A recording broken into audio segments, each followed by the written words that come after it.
Good morning, everybody. Kathy Hawk here. Happy Monday.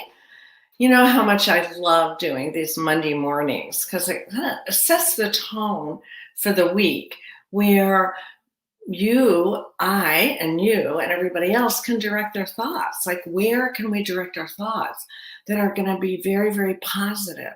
That'll help all of us get onto our purpose and be able to do all the things that we want to do in our world and have it, come out positively. So that's what I was thinking about this morning. And Gary's blog for this week says that be careful your thoughts travel. So I thought I'd give you some anecdotal and some science on it. So science now knows that thoughts travel in waves through fields, and you're all clarity savvy and you know that. We know that they can be measured, and they're measured in megahertz, like a radio station. So if I'm the radio station myself, and I have a message called my thoughts, and then I send them, they go outside my head, and my first receiver is the body, my own body. So that's how I affect myself, my own physiology, negatively or positively. But then they go out further, just like a radio signal.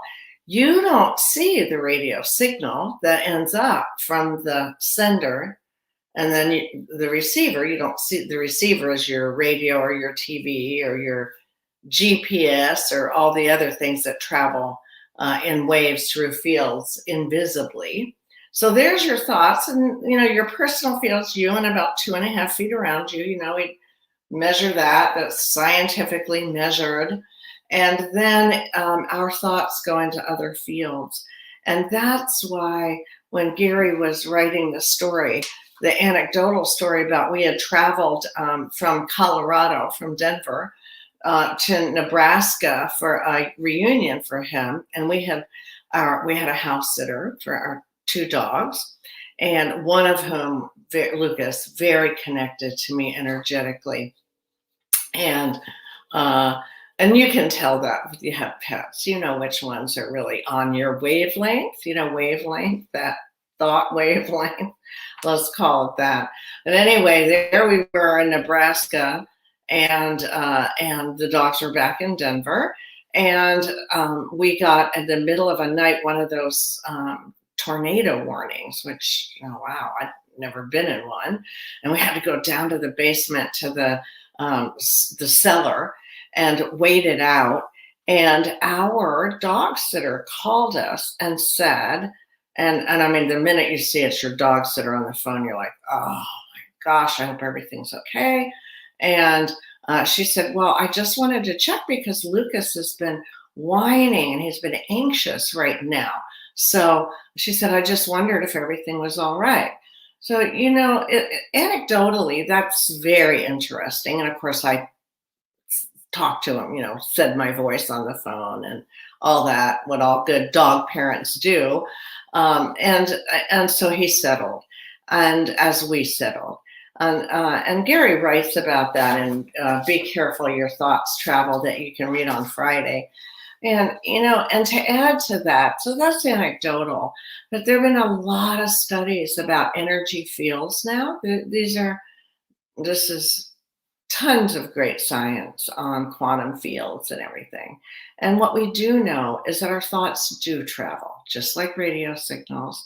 And we have a choice when we think positively or negatively, that our thoughts are going to travel, and negativity affects you and other people, so does positivity. So when a thought's going to go out and travel, what is the most positive thought that you can have? And that's why I wrote on it today, be careful what you're asking for. I said, but I didn't say careful. I said be positive, and be positive about what you're asking for.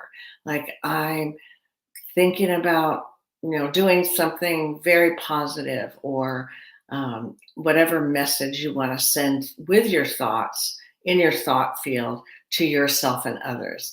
And that's my message for the week, is be clean with your thoughts, be above the line, In Clarity, we've measured them for you. It makes it easier, I should say, to choose something that'll really make your focused thoughts more effective.